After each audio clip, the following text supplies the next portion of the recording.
তারা দাবি তুলেছে কেন মদের উপরে আমরা ট্যাক্স বাড়ালাম, তারা দাবি তুলেছে কেন আমরা সিগারেটের উপরে ট্যাক্স বাড়ালাম।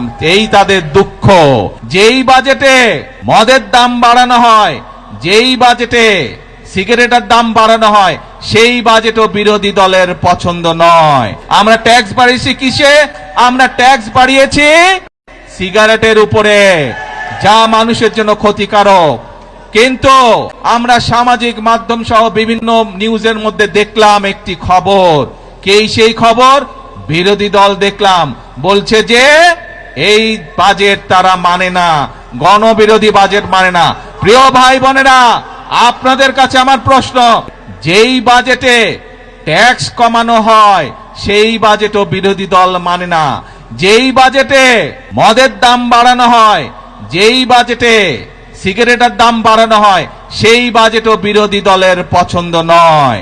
তাহলে এবার বিরোধী দলের উদ্দেশ্য বুঝতে পেরেছেন, লক্ষ্য বুঝতে পেরেছেন? তাদের লক্ষ্য বা উদ্দেশ্য দেশের মানুষের পাশে দাঁড়ানো নয়, তাদের উদ্দেশ্য একটাই, তাদের লক্ষ্য একটাই, সেটা হচ্ছে দেশের মধ্যে একটি অস্থিতিশীলতা, অশান্তি তৈরি করা, মানুষকে বিভ্রান্ত করা।